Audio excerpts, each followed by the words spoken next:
Good evening and welcome to News 9. I'm Nolan Pinto. Now, Priyanka Gandhi is not taking the attacks on her family lightly. Today, she laced her election speech at Rai Bareli with humour by taking pot shots at the BJP's prime ministerial candidate, Narendra Modi. Narendra Modi's famous RSVP jibe at the Gandhi family has seen Priyanka Gandhi jump to defend her husband Robert Vadra.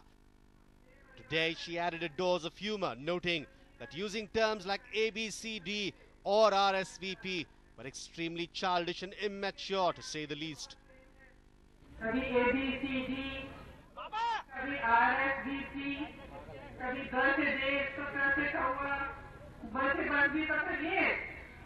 आप किसी प्राथमिक पाठशाला को थोड़ी संबोधित कर रहे हैं। ये देश की जनता है, जनता में विवेक है, जनता के कण कण में वो रास्ता की भावना है, जो मेरे आपके अहंकार से कहीं बड़ी है। Priyanka's sarcastic jibe was in contrast to the muted response she offered on April 22nd after Modi took pot shots at her husband Robert Vadra. बहुत बातें होती हैं, कठोर बातें, मेरे परिवार को जलील करना, मेरे पति के बारे में बहुत बातें कही जाती हैं। मुझे दुख होता है, जितना जलील करते हैं उतना मजबूत बनता है।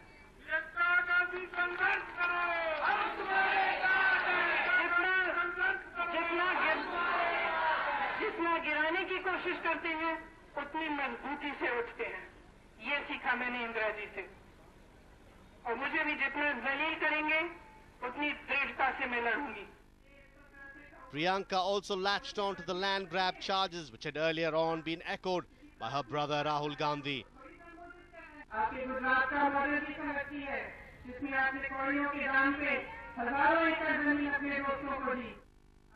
Continuing with her tirade against BJP's PM hopeful, she questioned what the Gujarat model had for farmers and labourers. अगर आप सत्ता चाहते हैं, तो उनको ये बताइए कि आपके मॉडल में किसानों का क्या वजूद है। आप ये बताइए कि मजदूरों की दिहाड़ी इतनी कम क्यों है आपके मॉडल में। आप ये बताइए आपने महिलाओं के लिए क्या किया। But even as Priyanka was hitting out at Narendra Modi, the BJP questioned the former's extraordinary interest in politics. But the sudden hyperactivity of Srimati Priyanka Gandhi Vadra is a tacit confession of the failure of Rahul Gandhi and to an extent Srimati Sonia Gandhi. The BJP spokesperson also hit out at the Vadra model of growth. Priyanka ji, आप और आपके भाई और आपके माता जी Gujarat model of development की बात बहुत करते हैं, सवाल उठाते हैं। बीजेपी की ओर से रविशंकर प्रसाद आपसे एक सवाल पूछ रहा है, ये Robert Vadra model of development क्या है? जरा इसका उत्तर दीजिए आप। 2-3 लाख की पूंजी लगाकर 1-2 साल के अंदर 300 करोड़ रुपया कमाना, ये कौन सा मॉडल ऑफ डेवलपमेंट है? The exchange of words in all probability will continue till the elections are over. A News9 report. Well, Banaras is known for its rich culture and tradition.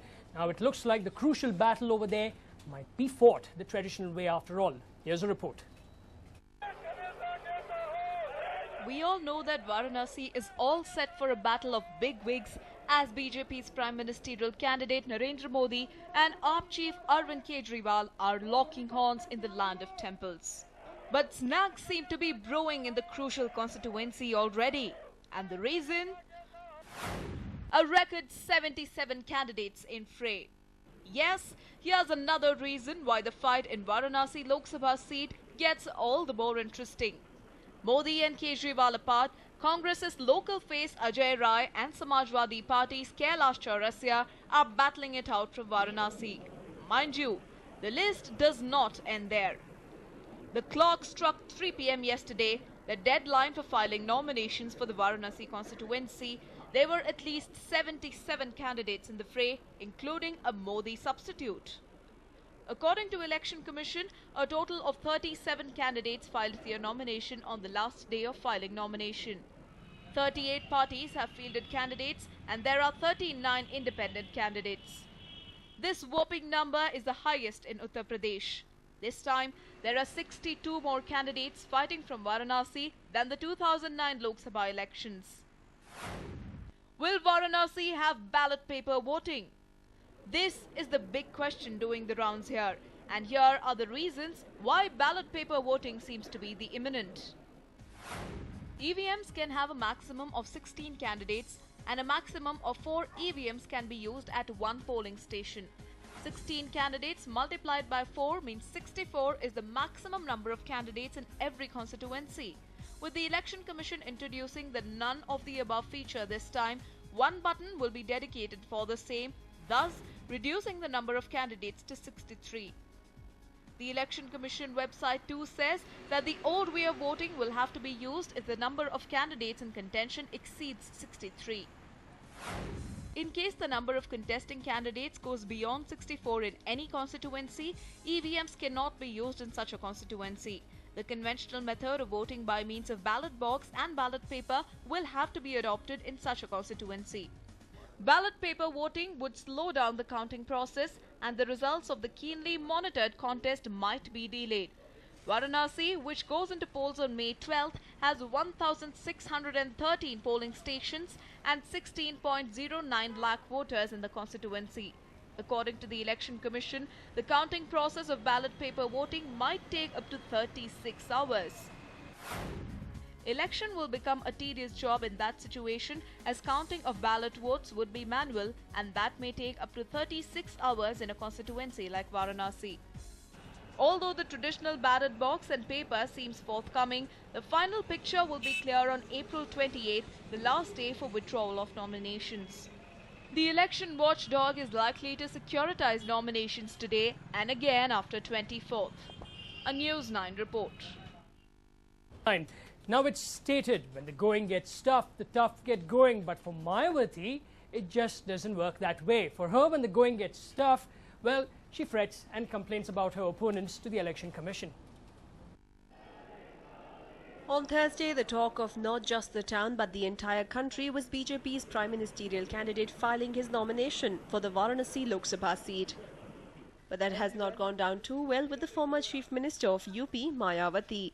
इनके नामांकन करने की आड़ में एक दिन पहले से ही कल पूरे देश भर में जिस प्रकार से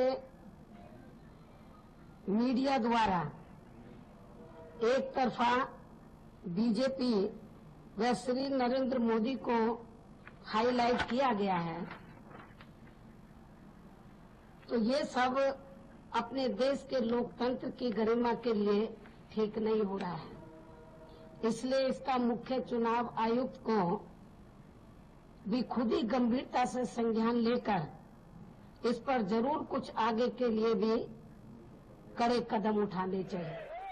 Mayawati also said that the entire crowd of BJP supporters were not citizens of Varanasi but had been brought in by the Saffron Party. इन्होंने जो कल रोड शो भी किया है, तो उसके बारे में हमें ये भी जानकारी मिली है कि उसमें ज्यादातर भीड़ बनारस के बाहर की ही थी। And the Behenji was not done yet. She said that all the political parties had virtually pocketed not just the media, wait a second, even astrologers and soothsayers. Hear it in her own words. बल्कि सभी विरोधी पार्टियों ने media के साथ साथ अपने पक्ष में हवा बनाने के लिए अब पूरे देश भर के ज्योतिषियों को भी मैनेज कर लिया है और इस मामले में भी भारतीय जनता पार्टी ने अपनी नंबर 1 पर हवा बनाने के लिए भी इन पर काफी ज्यादा धन खर्च किया है, ऐसा लोगों का मानना है। But give it to the woman. She had one gem of an observation which is very, very logical to say the least. She questioned why Namo didn't choose Amethi over Varanasi. कि यदि इनको इस लड़ाई में उत्तर प्रदेश में ही आकर यहाँ चुनाव लड़ना था, तो लड़ाई प्रधानमंत्री के कुर्सी की है, तो श्री नरेंद्र मोदी को तो फिर वाराणसी से चुनाव लड़ने की बजाय तो इनको अमेठी लोकसभा की सीट पर श्री राहुल गांधी के खिलाफ ये चुनाव लड़ना चाहिए था। Mayawati, who was addressing the media, also used the opportunity to lash out at her opponents in Uttar Pradesh, dismissing Mulayam Singh Yadav's prime ministerial dreams. She lambasted him by questioning how he can consider himself capable of taking care of the country when he cannot take care of his own state. So is this Maya's way of taking on political opponents? Only time will tell if all this will bear any fruit. The News9 report. Well, in fact, unaccounted cash worth of whopping 8 crore rupees were seized on the outskirts of Hyderabad from 2 buses that were travelling from Bengaluru. Jaw-dropping 8 crore rupees making an innocuously cool journey in 2 private buses from Bengaluru to Hyderabad was cut short. Needless to say, the unaccounted dirty money is meant to win votes for some power-hungry politicians in the impending elections. The 2 buses were intercepted at Palamakula near Shamshabad on the outskirts of Hyderabad on Friday morning. The police couldn't believe their eyes seeing the huge cash pile tumbling out of the luggage cabin. 5 persons, the handlers of the money, were detained, but 2 of them managed to give the cops a slip. Interrogating the other 3 in custody, the police reportedly learnt that the money belonged to a North Indian trader who is well entrenched in Hyderabad. Searches were also reportedly carried out at his offices subsequently, but the police are yet to establish who the originally planned recipients of the money were. The huge cash haul is the result of unrelenting efforts by the Andhra Pradesh police under the watchful eyes of the Election Commission officials. The election watchdog has been cracking the whip like never before to stem the flow of illegal money. Friday's cash is the biggest poll-time seizure of black money in Andhra Pradesh. The latest cash shows how money continues to be the biggest derailing factor in ensuring fair, corruption-free polls. It comes a few days after the Hyderabad police pulled a fast one on an ex-minister's wife looking to transport 45 lakh rupees of illegal money in a private bus. Given the huge amounts caught on Friday, the trend is only likely to go on unabated until the polling days, and the strict Election Commission deterrents seem to be hardly a dampener. Durga Prasad, News9, Hyderabad.